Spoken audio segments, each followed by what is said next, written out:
Today, the Democrats in the House unveiled their next coronavirus relief bill, and we have some early details about what it includes and what it doesn't also. Bear in mind, it is an 1,800-page bill, so there are things that we do not yet know about it. But here are some of the highlights. The bill would devote nearly $1 trillion to state, local, territorial, and tribal governments and establish a $200 billion HEROES Fund to extend hazard pay to essential workers. It would also send a second and larger round of direct payments to individual Americans up to $6,000 per household. So effectively, there's a certain amount for each individual person if you're joint filers, and there's up to 3 dependents. If you qualify for all of that, you could conceivably get up to $6,000. Bear in mind, I hear every day from many people who have not gotten that initial $1,200 yet. That was allocated something like a month ago. So just bear that in mind. But additionally, other parts of the bill would increase nutrition assistance benefits by 15% and provide $175 billion in housing assistance, among other things. A $600 weekly increase in unemployment insurance would be extended through January, and the bill directs another $75 billion for coronavirus testing and contact tracing. That unemployment insurance extension would extend it from when it was currently set to expire right now at the end of July.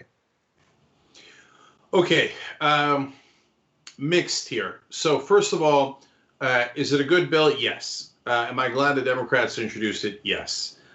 So should you give them credit? Yes, because they easily could have not introduced one or introduced one that was weaker, and then you would be starting at a negotiating point that is closer to the Republicans, and that would be counterproductive. Okay, so where's the downside? They know they're not going to pass it, so I'm really afraid this is just politics. Mm-hmm. And so, now their actions today are less relevant than their actions earlier. So what do I mean by that? When they were passing the bills that everyone thought was must-pass legislation, that is when they had the most leverage to negotiate with, battle Republicans. And we said at the time, they're barely doing that. And Pelosi said at the time, oh, don't worry, we're going to do another bill, and it's going to be great. And that's when we'll finally take care of American citizens more and not give everything away to giant corporations. She knew at the time that McConnell wouldn't agree. We said it. The rest of the media didn't. The rest of the media said, oh, no, don't worry, Pelosi's going to take care of it later. If she gets this bill passed, I will give her endless credit, endless, maximum credit. Okay, I'm telling you ahead of time, and you could hold me to it. She ain't going to get it passed, and she knows she's not going to get it passed. That's why she gave away the farm on the earlier bills, knowing that she was going to huff and puff later and use this for the election, knowing that it'd be incredible if she got half of it passed. She won't, and she knows it.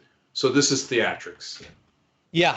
And look, partly won't be able to get it passed because it appears that Mitch McConnell has decided that there will not be an electoral price to pay for just telling the American people to go die, like effectively.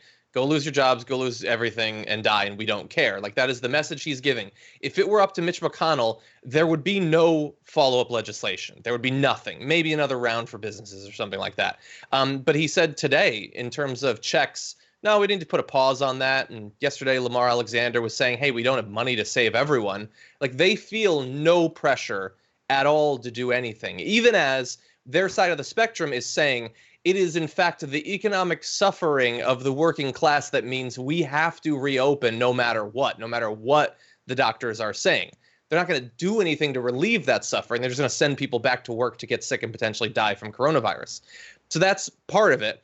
On Pelosi's part, if this is a fantasy bill, and to some extent it is a fantasy bill, it still only has a one-time stimulus payment. I mean, honestly, like if you're going to put a bill in that you know you're not going to pass, or at least not in the form it's in right now, you can't even have recurring payments going forward for the next 6 months, the next year, like many people say is necessary. And there are individual bills that do that. The Bernie Harris bill does that effectively. But in her version, the best case fantasy wish fulfillment version of this is a one-time check. if you fulfill certain extremely limited criteria. But even so, it does have money going to the states and even to Native American nations, et cetera. It has money for the post office. So in terms of, if you don't have a functioning media in the country, this is exactly what you would do. You would tell progressives, hey, look, man, I put a lot of the things that you wanted in this bill. I'm so good, progressives. You see that? Call me Mama Bear. And then you would turn the media and you go, look at how I'm looking out for the American people. And the media would parrot it and go, oh my God, they're looking out for the American people. But on the bills you knew were going to pass, you'd play patty cakes and let the Republicans get 80-90% of what they want. That's exactly what happened. Honestly, we're among the only shows that ever tell you the truth about it. And the reporters that cover politics, it's not like they don't know that she's not going to get this passed. They do know. And they know about this theater. They just never tell you. It's amazing. Or explain why. Faking it. She has no intention of actually passing this. They say, oh my God, Madam Pelosi with a significant bill, etc. All right. Whatever. Yeah, and one other thing too, it bears a little bit on what form the final bill, if a bill even does pass, what form it'll take. But also going forward, there's a quote. We want to jump ahead of the Mitch McConnell quote, Brett. Quote, we now have a debt the size of our economy. So I've said, and the president has said as well, that we have to take a pause here and take a look at what we've done. And this follows up with, I think, a Reuters article I saw yesterday was GOP rekindles its concern over deficits and the national debt. They're very worried about the amount of spending that's going on right now. So the Democratic Party leadership's charade here is maddening, and it's our job to point it out and tell you what the reality is. At the same time, the reason they can't pass it is because of the Republicans. So Mitch McConnell didn't care about the debt at all, when they were passing $6 trillion for multinational corporations. Never talked about the debt, didn't care. So, oh, Fed, you want to print $4 trillion? Now, you know what the Fed is doing today? They're now buying risky corporate debt. No one even knows what it means for the Fed to buy corporate debt. What is it? No one knows what it means for the Fed to buy risky assets. When do you sell them? Do you sell them at a profit? If you do, what do you do with the profit? If you have a loss, what happens to that loss? I've asked everyone, the top experts in the country. No one knows. They're just printing silly money, monopoly money, and giving it to their friends. But then they're not concerned about the debt. The minute the Democrats, whether they're faking it or not, actually propose, and a lot of them, the progressives, are not faking it. They've been fighting from day one. Propose a bill that would actually help the American people. All of a sudden, Mitch McConnell's like, oh my God, did you know we already spent all the money? Oh my, I'm so worried about the debt. No, regular people, you can go and pound sand. As we told you earlier in the show, the city that has the highest increase of coronavirus right now is in Kentucky. It's Central City, Kentucky, with a 650% increase.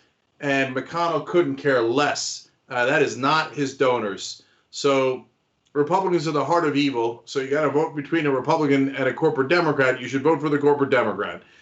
But make sure you primary them and get real progressives in there. That's how politics works. Unfortunately, no one else in the country will tell you that. Thanks for watching The Young Turks. Really appreciate it. Another way to show support is through YouTube memberships. You'll get to interact with us more. There's live chat emojis, badges. You've got emojis of me, Anna, John, JR. So those are super fun. But you also get playback of our exclusive member-only shows and specials right after they air. So all of that, all you gotta do is click that join button right underneath the video. Thank you.